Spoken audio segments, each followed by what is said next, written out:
எல்லோரும் இன்புற்றிருப்பதை தவிர வேறொன்றுமறியேன் பராபரமை. என் அன்பான பிளேத்தமிழ் உறவுகளே, உங்கள் அனைவரையும் இந்த பதிவின் மூலமாக சந்திப்பதிலே பெரும் மகிழ்ச்சி. நம்ம இன்றைக்கி ரொம்ப அழகாக ஒரு விஷயத்தை பற்றி பேச போகிறோம்.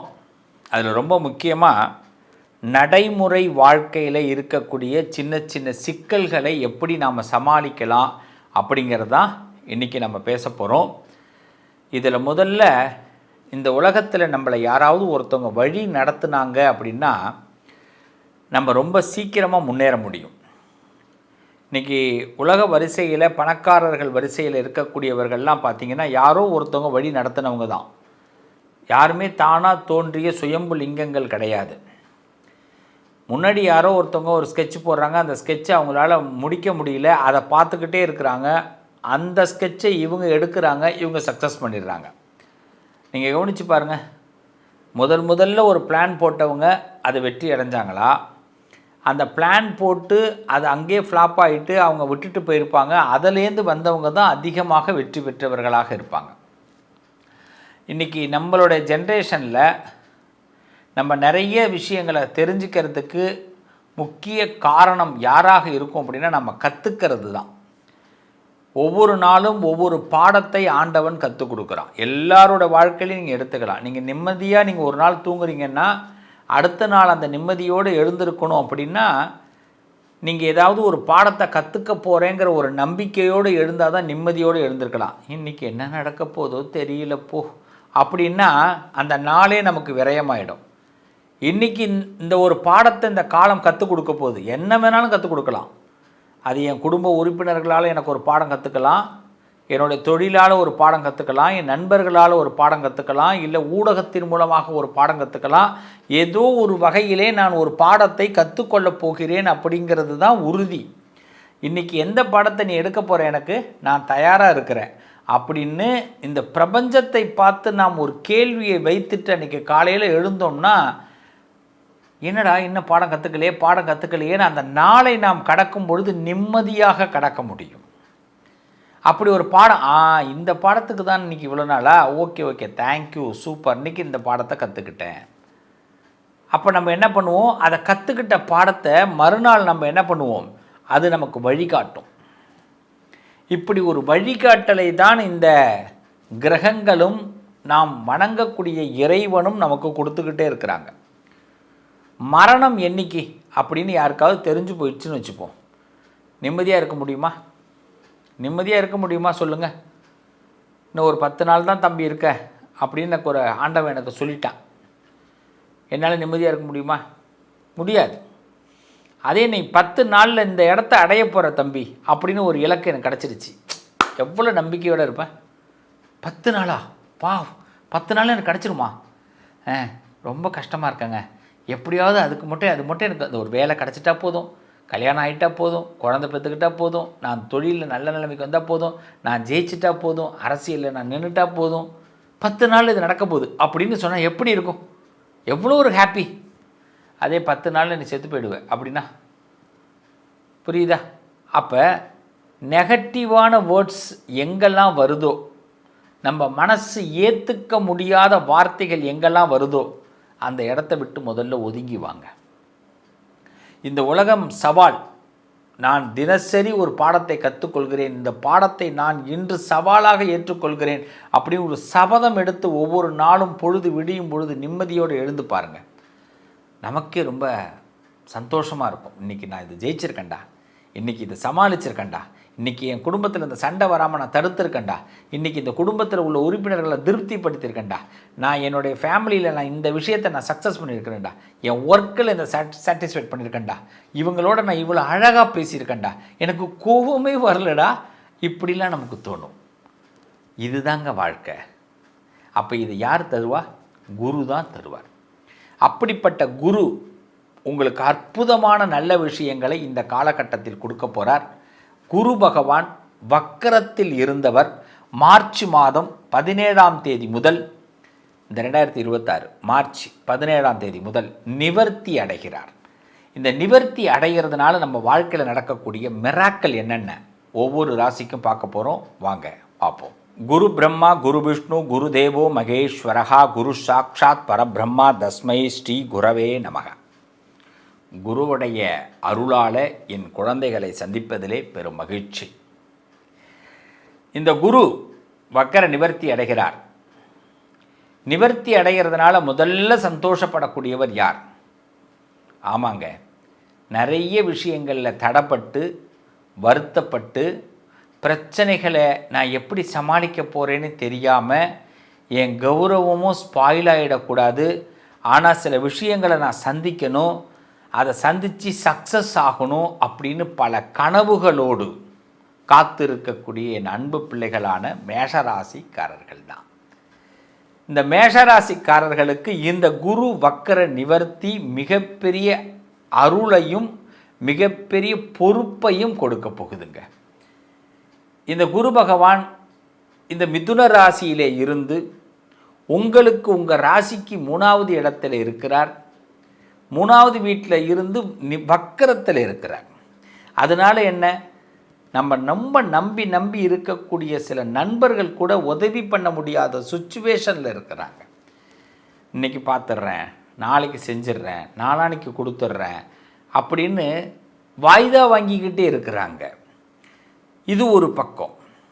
நம்ம ரொம்ப விரும்பக்கூடிய சில நல்ல விஷயங்கள் வரும் அப்படின்னு காலையில் சாயந்தரம் வாட்ஸ்அப்பையும் மெசேஜையும் ஃபேஸ்புக்கையும் இன்ஸ்டாகிராமையும் பார்த்துக்கிட்டு இருக்கிறோம். ஆனால் அதுக்கான ஒரு ரெகக்னைசேஷன் கிடைக்க மாட்டேங்குது. எதிர்பார்க்குற ஒரு நல்ல மெசேஜ், நம்மளோட மெசேஜ், நம்ம தேவைப்படுற அந்த மெசேஜ் வர மாட்டேங்குது. இதற்கு இந்த ஊடகங்களோ இல்லை கம்யூனிகேஷனோ இல்லை நம்மளோட சிறந்த பக்கத்தில் இருக்கக்கூடியவர்களோ ஒரு காரணமாக இருக்கிறாங்க. இது ஒரு பக்கம். அதிகார வர்க்கத்தில், அரசியல் வர்க்கத்தில், குடும்ப வர்க்கத்தில், சமுதாய வர்க்கத்தில் நம்மளுடைய முன்னேற்றத்தை வந்துட்டால் ஏதாவது இன்னொரு நமக்கு பாதகமாகும்னு இன்னும் சில பேர் நமக்கு தடையாக இருக்கிறாங்க, முட்டுக்கட்டைகளாக இருக்கிறாங்க. இது ஒரு பக்கத்தில். இது மாதிரி சில முட்டுக்கட்டைகள், தடைகள், இதையெல்லாம் அந்த குரு என்ன பண்ணுறாரு, வக்கரத்தில் இருக்கிறதுனால நமக்கு எந்த கேட்டையும் ஓப்பன் பண்ணாமல் வச்சுருக்காரு ஒரு 4 மாதமாக. இப்போ பாருங்கள், நவம்பர் மாதத்துலேருந்து நம்மளுடைய சிக்கல் ஆரம்பமாகி நவம்பர், டிசம்பர், ஜனவரி, பிப்ரவரி, மார்ச், கிட்டத்தட்ட 5 மாத காலங்கள் கழிக்குது. இந்த நேரத்தில் திடீர்னு இந்த குரு பகவான் என்ன பண்ணுறாருன்னா வக்கரத்திலிருந்து நிவர்த்தி அடைகிறார். இப்போ நமக்கு என்னென்னா, இந்த கடைமடை பகுதிக்கு காவேரி வந்தால் எந்த சந்தோஷம் இருக்குமோ அந்த சந்தோஷத்தை இந்த மேஷராசிக்காரர்கள் அனுபவிக்க போகிறீங்க. ஆமாங்க, இப்போது இதுவரைக்கும் இருந்த இடைஞ்சலாக இடையூறுகளாக இருந்த உறவுகள், சர்க்கார் காரியங்கள், சார் எனக்கு இது வருமா வராதான்னு எனக்கு தெரியல சார், தவிச்சிக்கிட்டே இருந்தேன். இது இப்போ சட்டமன்ற தேர்தலில் கூட பார்த்திங்கன்னா சில பேருக்கு இந்த சீட்டு எனக்கு கிடைக்குமா கிடைக்காதான்னு நினச்சிக்கிட்டு இருக்கிற உள்ளங்களுக்கு திடீர்னு பார்த்தா நீங்கள் நில்லுங்க தம்பி அரசியலில் அப்படின்னுடுவாங்க. உங்களுக்கு தான் நீங்கள் உங்களுடைய வேட்புமனு ஏற்றுக்கொள்ளப்பட்டது அப்படின்வாங்க.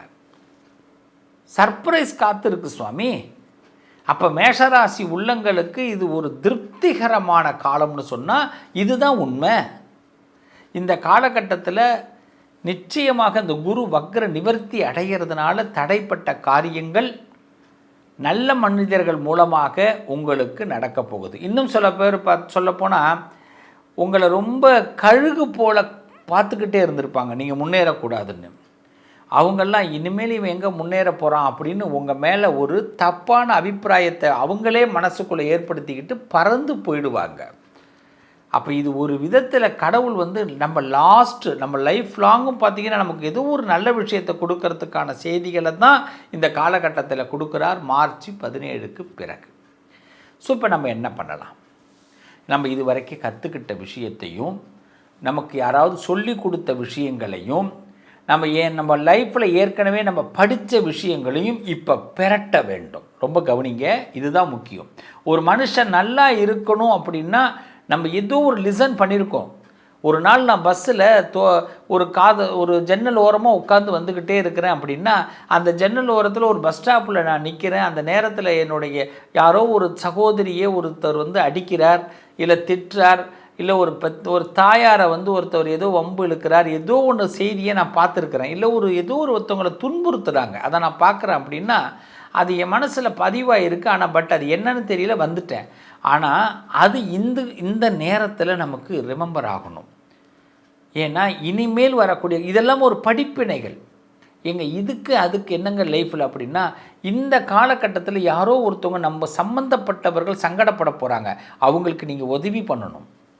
மேஷராசிக்காரர்கள் ஏதோன்னு விட்டுடக்கூடாது. உங்கள் குடும்பத்தில் இருக்கிற சகோதரிகளோ, உங்கள் உறவுகளோ, உங்கள் தாய் தந்தையரோ யாரோ ஒருத்தவங்களுக்கு நீங்கள் உதவி பண்ண வேண்டிய நேரம்.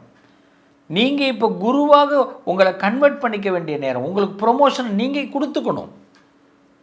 அவன் வீட்டில் எது நடந்தால் என்னங்க, என் பங்காளிங்க, அவன் என்ன ஆனால் என்னங்கன்னு நம்ம நினைக்கக்கூடாது இந்த நேரத்தில் மேஷராசிக்காரவங்களே. அப்போ குரு வக்கர நிவர்த்தி ஆகும்போது உங்களுக்கு கூடுதல் பொறுப்பை ஒப்படைக்கிறாரு. ஒரு உங்கள் வீட்டில் படிக்கிற பிள்ளைகள் இல்லைனாலும் படித்த பிள்ளைகளை நம்ம சந்திக்கிற இடத்துல அவங்களுக்கு ஏதோ ஒரு உதவி நம்ம செய்ய வேண்டிய கட்டாயம் இப்போ வரும். அதனால் முன்வினை நம்ம முன்னாடி நிப்பாட்டி இருந்த விஷயத்தை இப்பொழுது மீண்டும் ஆரம்பித்து வைக்க வேண்டிய கட்டாயம் ஏற்படுது. ஆக மேஷம் சில புண்ணியங்களை செய்ய வேண்டிய நிர்பந்தம் ஏற்படுகிறது. அந்த புண்ணியத்தை இப்போ செய்தே தீரணும். அது செய்கிறதுனால உங்களுக்கு நல்ல பலன் ஏற்படும். நான் முன்னாடி சொன்னது தான். இப்போ நீங்கள் படிக்கிற நேரம், நம்ம ஏதாவது ஒரு விஷயத்தை கற்றுக்கிற நேரம், காலம் கற்றுக் கொடுத்ததை மீண்டும் இப்போ சொல்லி கொடுக்குற நேரம். அப்போ இவ்வளோ அருமையான ஒரு நேரத்தை இந்த மேஷத்திற்கு குரு பகவான் கொடுக்குறார். அப்போ உங்கள் கண் பார்வையெல்லாம் இனிமேல் பார்த்தீங்கன்னா பொன்னிறமாக இருக்கும். என்னுடைய எண்ணமே என்ன ஆகும், இனிமேல் டெய்லி நீங்கள் எழுந்திருக்கும் போது எப்படி எழுந்திருக்கணும், காலையில் எழுந்திருக்கும் போது நான் பிரச்சனைகளை ஃபேஸ் பண்ண போகிறேன், நான் ஒரு ராஜாவாக இருக்கிறேன், ஒரு ராணியாக இருக்கிறேன், நான் எனக்கு எல்லா தகுதியும் இருக்குது, நான் இந்த உலகத்தை ஹேண்டில் பண்ணுற அளவுக்கு எனக்கு பக்குவம் இருக்குது அப்படிங்கிற தைரியத்தோடு எழுந்துருங்க. நிச்சயமாக குரு உங்களுக்கு ஹெல்ப் பண்ணுறார். குரு நிறைய நல்ல வழிகளை கொடுக்க போகிறார். இந்த டைமை மிஸ் பண்ணாதீங்க. உங்கள் ரொம்ப நாள் ஆசைகள் நிறைவேறப் போகுது. இதுக்கு ரொம்ப சிம்பிள். கடந்த காலத்தில் நடந்த விஷயங்களில் ஏதோ ஒன்று இப்போ பொறி தட்டி நம்மளை அடுத்த கட்டத்துக்கு கொண்டு போக போகுது. அதனால் பொறுப்பெல்லாம் தானாக உங்களை தேடி வரணும்னு அவசியம் இல்லை. கண்ணில் பார்க்குறீங்க, அந்த பொறுப்பை எடுத்துக்க வேண்டிய கட்டாயம் கூட உங்களுக்கு வரும். ஸோ இந்த சான்சஸ்லாம் ஒரு நல்ல நேரம். உங்கள் மீது ஒரு தப்பான அபிப்பிராயங்கள் இருந்தால் கூட அதெல்லாம் போயிடுங்க. அற்புதமான நேரத்துக்குள்ளே மேஷராசிக்காரர்கள் வரீங்க. அதில் இப்போ பாருங்கள், சமீபத்தில் இந்த 7.5 சனி முழுமையாக உங்கள் வீட்டுக்குள்ளே உங்களுக்கு 12வது வீட்டில் உட்காந்துருக்கிறதுனால உங்கள் வீட்டில் கெட்டி மேலே சத்தத்தையும், உங்கள் வீட்டில் சந்தோஷமான காரியத்தையும் அவர் ஒரு 2.5 வருஷத்தில் நடக்கிறதுக்கு அவர் ரெடி ஆகிட்டார். அப்போ பிரபலமாக ஆகக்கூடிய யோகம் உங்களுக்கு வந்துருச்சு. இதை விட என்னங்க உங்களுக்கு நான் சொல்கிறேன். கண்டிப்பாக இந்த 2.5 ஆண்டுகளில் மேஷராசிக்காரர்கள் வீட்டில் சுபகாரியங்கள் நடந்து தீரும். அதற்கான ஆயத்த பணிகளை குரு இந்த நிவர்த்தி ஆகிறதுனால நண்பர்கள் மூலமாக, பழக்க வழக்கங்கள் மூலமாக ஏற்படுத்துகிறார். அப்போ பழக்க வழக்கத்தை அதிகப்படுத்துங்க, நல்லா இருப்பீங்க, நல்லது நடக்கும். இதை அதிகமாக செய்கிறதுக்கு திங்கக்கிழமை சிவபெருமானோட கனெக்ட் ஆகுங்க. சிவனும் நீங்களும் ஒரே மாதிரி தான், பாதிலாம் கிடையாது. சிவனோடு கலந்து கொள்வது, சிவனோடு நம்ம அறிவுபூர்வமாக ஆக்டிங் ஆகிறது, நம்மளுடைய அறிவை பிரைட்டாக நம்ம கொண்டு போகிறது. அதனால் இந்த குரு வக்கர நிவர்த்தி ஆகிறதுனால மண்டேல சிவபெருமான் கோவிலுக்கு போங்க, சிவனை வழிபாடு பண்ணுங்க, நிறைய மாற்றங்களை சந்திப்பீங்க, நல்லது நடக்கும். நான் ஆரம்பத்திலே சொன்னேன், நீங்கள் எல்லாருமே என்னுடைய உறவுகள், நீங்கள் எல்லாருமே என்னுடைய பிள்ளைகள், நீங்கள் எல்லாருமே என்னுடைய நண்பர்கள். ஒரு நண்பனாக, ஒரு குருவாக, ஒரு தந்தையாக உங்களோடு நான் என்றும் தொடர்பில் இருப்பேன். ப்ளே தமிழ் நேயர்கள் என்றைக்குமே நீங்கள் தன்னம்பிக்கையோடு இருக்கணும். நம்ம வாழ்க்கையில் பல டிஸ்டர்பன்ஸ் வரும், நிறைய டிஸ்டர்பன்ஸ் வரும், மனசில் அழுத்தங்கள் வரும், வருத்தங்கள் வரும். இது எல்லாம் நம்மளால் வருதான்னு கேட்டால் நம்மளால் வரல, நம்ம பக்கத்தில் உள்ளவங்களால தான் வரும். அவங்க ஏதாவது சொல்கிற வார்த்தைகள் நமக்கு ரொம்ப பெயினை கொடுக்கும். நமக்கு பெயின் இருக்குன்னே அவங்களுக்கு தெரியாமல் அவங்க கடந்து போயிடுவாங்க. அதை நம்மளால் கடந்து வர முடியாது, சிக்கிப்போம். நம்ம பட்ட ஆசைகள், நம்ம ஏதோ ஒரு நம்பிக்கையில் ஒரு விஷயத்தை நம்பும்போது அது ஈஸியாக நம்ம இருக்குன்னு நினப்போம். அது போக போக ரொம்ப டஃப்பாக இருக்கும். இப்படிலாம் இருக்கிற நேரத்தில் தான் இறைவனை ரொம்ப நம்ம வழிபாடு பண்ணணும். இந்த உலகத்தில் நல்ல சக்தின்னு ஒன்று இருக்குது, கெட்ட சக்தின்னு ஒன்று இருக்குது. கெட்ட சக்தியை பற்றி நம்ம நினைக்க வேண்டாம், நல்ல சக்தியை பற்றி நம்ம நினைப்போம். நல்ல சக்தியை நம்ம எப்படி நம்ம கொண்டு வரணும்னா, நல்லவர்களோடு பேசுவது, நல்லதை பேசுவது, நல்லதை நினைப்பது. ரொம்ப சிம்பிளாக தெரிஞ்சுக்கங்க. வாயிலேருந்து வரக்கூடிய வார்த்தைகளை விட மனசில் நினைக்கிற எண்ணத்துக்கு பலம் அதிகம். அந்த எண்ணத்தை அறிந்தவன் தான் இறைவன். இறைவன் அப்படின்னா உங்கள் மனசுக்குள்ளே இருக்கக்கூடிய எண்ணத்தை அறிந்தவன். அதனால் அந்த எண்ணத்தை அவன் என்ன பண்ணுவான், அப்படியே ஆகட்டும் சொல்லிக்கிட்டே இருப்பான். ஸோ எண்ணத்தில் இப்போதைக்கு நல்ல விதையை போடுவோம். பிளேத்தமிழ் நேயர்கள் என்றைக்குமே குரு அருள் பெற்றவர்கள். நிச்சயமாக நான் உங்களுக்கு என்றைக்கு துணையாக இருப்பேன், நல்லது நடக்கும். அந்த குருவும் அந்த ஆண்டவனும் இந்த சிவஸ்ரீயும் உங்களோடு பிளேத்தமிழ் வாயிலாக துணையாக இருப்போம். நல்லது நடக்கும். மீண்டும் உங்களை அடுத்த ஒரு நல்ல பதிவில் சந்திக்கிறேன். வாழ்த்துக்கள். வாழ்க வளமுடன். அமோகமாக இருக்கணும். நம்மளுடைய தாரக மந்திரம் நல்லதே நடக்கும்.